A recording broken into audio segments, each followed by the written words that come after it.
I'm sitting here in LemonWire Studios with two, I can't even say guests. These are more like friends, family. DJ GNO, B Swift. What up? Two local legends here in Indianapolis, the Movers and Shakers. So I just wanted to bring these guys into the LemonWire studio to talk about the evolution of music and how they feel, and to get their output and see what we can talk about, and maybe hopefully inspire some local artists here. So as usual, if you haven't subscribed to LemonWire.com yet, do that. Support your local artist, and we're gonna keep on putting this music out. First of all, thanks for joining us, fellas. No problem. Thanks for having me, man. I appreciate it.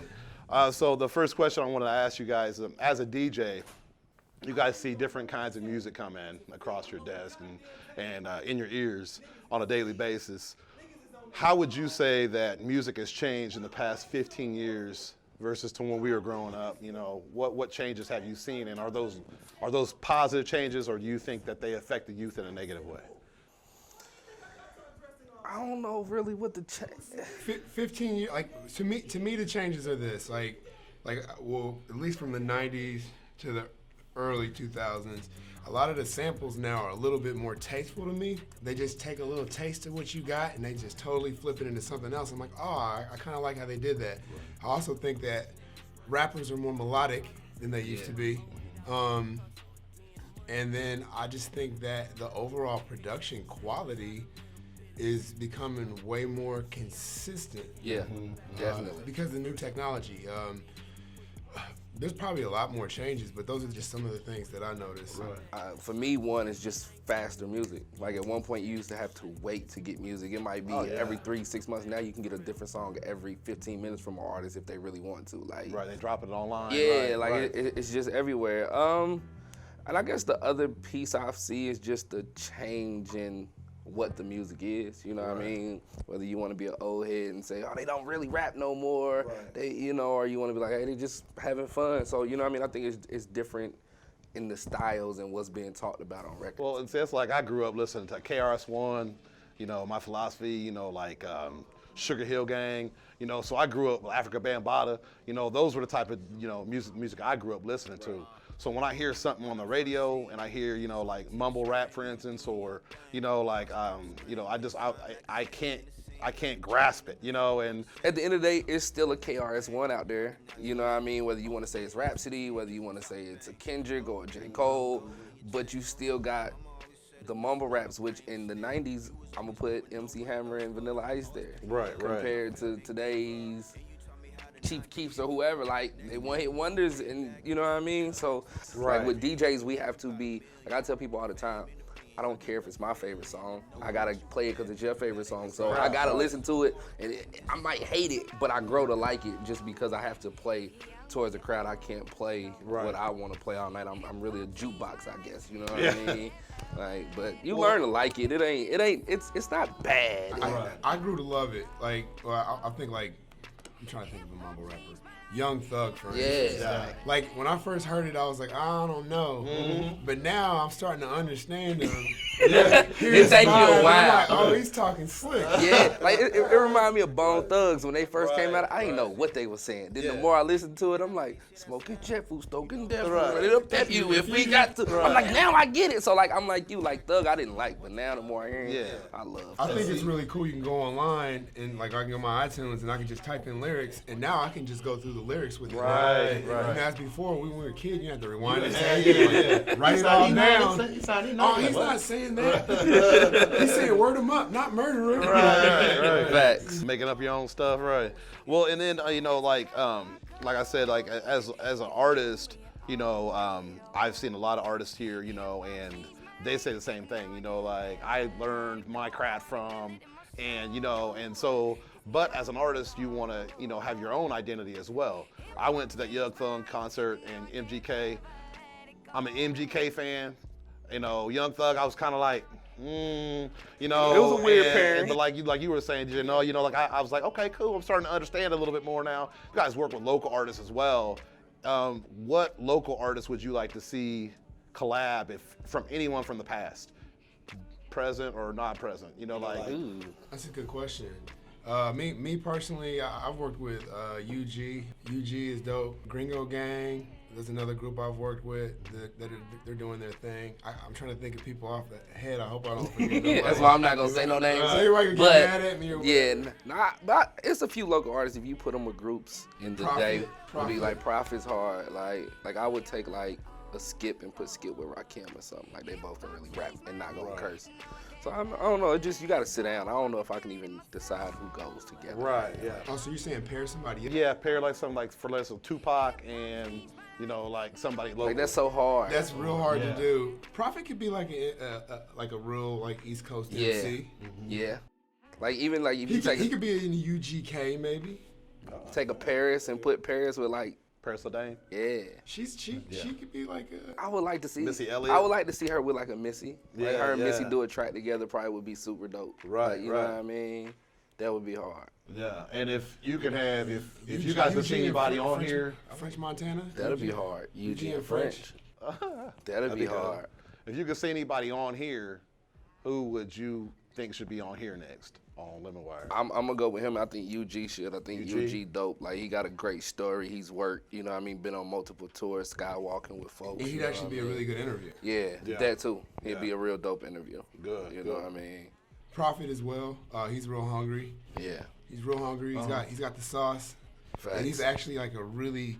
I hate to say, like, people don't have that it factor. They're just a good guy. Right. You're just like, oh man, he's nice. I can't believe he really did that. Yeah. You know what I mean? He's that type of person. All right. And what advice would you guys give to the Indiana artist? Like as far as like a lot of them come in here and we've heard that they're not be able to set up merch tables.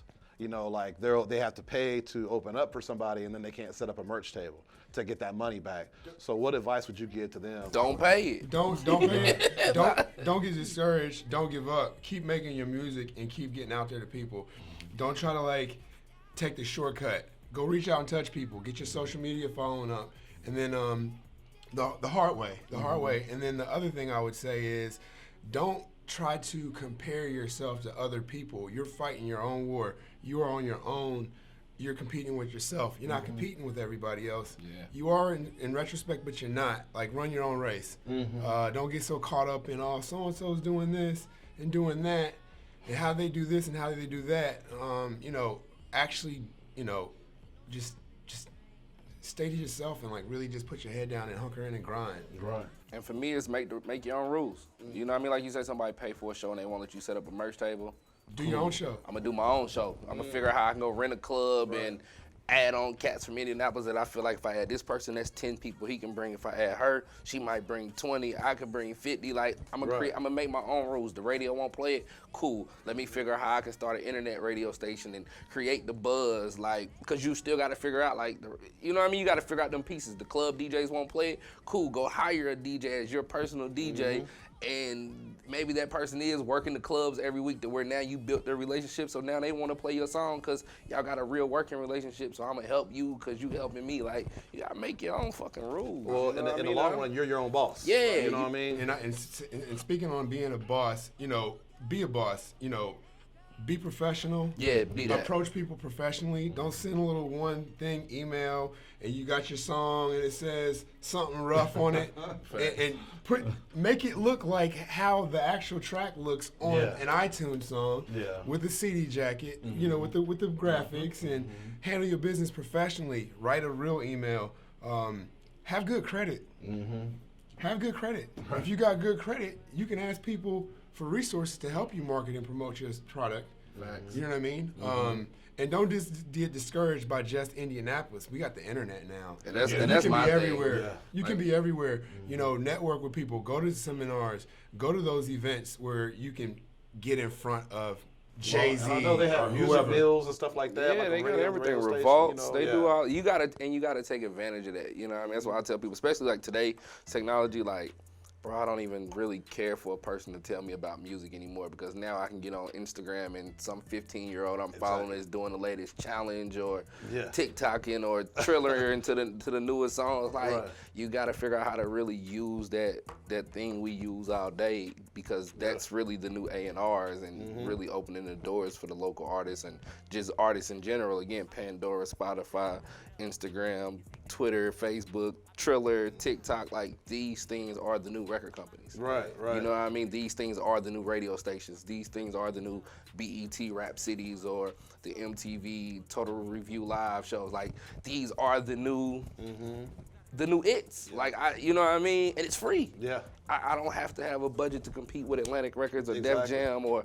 TDE. Like, bro, I can do the same thing that most of them did and create the wave like a Juju on that beat did because of a hashtag. You know what I mean? Right. I'll tell you another thing. Be active in your community, your Big local time. community, your neighborhood, your school. You know, like I can't tell you how many times that a school invited me out just to come speak and talk to some of their, like, you know, their troubled youth or something like that. And I'd go out there and I'd end up getting a wedding off of it. You know what I mean? A really prominent opportunity. A lot of my gigs that I've received have come from charity. Right. And the thing is too is it's you when you pay it forward, good things come to you. And the way you present yourself, that's what I try to tell anybody that I involved with.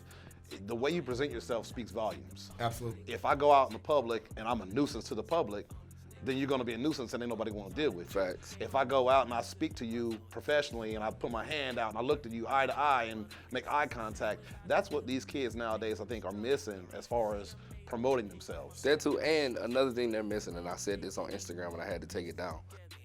When you create a record and you drop a record, create a clean record for every dirty record. Oh my like God. I have a 3-year-old, like she doesn't listen to the radio, but if I'm in the car and I'm listening to music, I won't listen to an email because it's dirty. Or I host, me and Pimp C do 5 or 6 proms a year. Like, bruh, these kids be asking for songs and I'm like, they ain't created it clean. But I can go find every NBA YoungBoy clean or every, like you gotta, for every dirty, create a clean record, because he DJs for the Colts. I'm at the Pacers. What if we like the song? He can't play it. Yeah. Cause I can always go grab it from iTunes or YouTube. Like I don't need you. Just put it on every streaming site. Put it on YouTube because we'll rip it. Yeah. But you have to create it. If there's not a clean, like I've got guys that are like, hey man, what you think about this song? I thought it was great. I even had a guy. The album is very explicit. There's no clean versions, and they have a high school following. People from high school are starting to like them. They're like, hey, how can I target these high school kids? And I'm like, you're asking me the wrong question because I'm not gonna personally go and play your song in front of high school kids. And when you're saying that, you know, you gotta get me a clean version. Exactly. Matter of fact, give me a clean version, an acapella, An instrumental. a dirty acapella, a clean acapella, a dirty acapella, an instrumental, 2 instrumentals. So if you handle your business, the business of it, can't nobody steal your stuff. First and foremost. Secondly, you give me a good DJ service pack. Now I can really freak it. Now I can mix it. Now I'm at the club and I can mix it in and it'll sound just like some other stuff. Oh, how did you do that? How did you know that? Me knowing that, I was able to do that with my record, and I got a good push off of my record by handing it to other DJs. And they go, oh, you got me an instrumental? Oh, you got me a clean? Oh, you got me a dirty? Oh, that's perfect. You know what I mean? And they really like that. And again, people got kids. Not all kids can listen to dirty music. Some parents actually are parents, and like, you can't listen to that. You know, but we know our kids listen to music, and you're fine with that. But I'll play this, but it's got to be clean. So I think artists lose out on that because they don't understand how many people they could still touch with a clean version. Like, it's still gangster. I think artists forget Disney puts music on their stuff all the time. They have Disney radio. Why not make a Whip Nene? Right. The reason why I wanted both you guys in here at the same time because you guys are both movers and shakers here in Indianapolis, and you know, and you guys are just downright good men. You know, I've known y'all both for a while. You know, and everything I've ever seen both you guys do has been positive.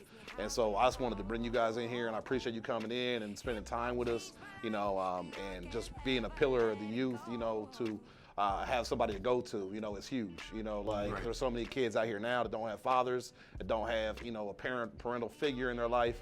And, you know, and I think that music influences kids a lot now, more than it did back when we were coming up. You know, I think that sometimes kids can get the wrong impression about something they hear, and they think that these people are really out here doing this stuff. Half these people don't even, it's fake, you know, it's a facade that they put on to sell records. Facts. You know, so I really appreciate you guys coming in, you know. As always, thank you for tuning in to LemonWire. This is DJ B Swift, DJ GNO. You guys will see these guys around. I'm your host, Malachi the Boss. Thank you for tuning in, LemonWire.com. As always, stay plugged in. Hip hop changed my life, and now I can't ever let it go. I can feel it in my soul.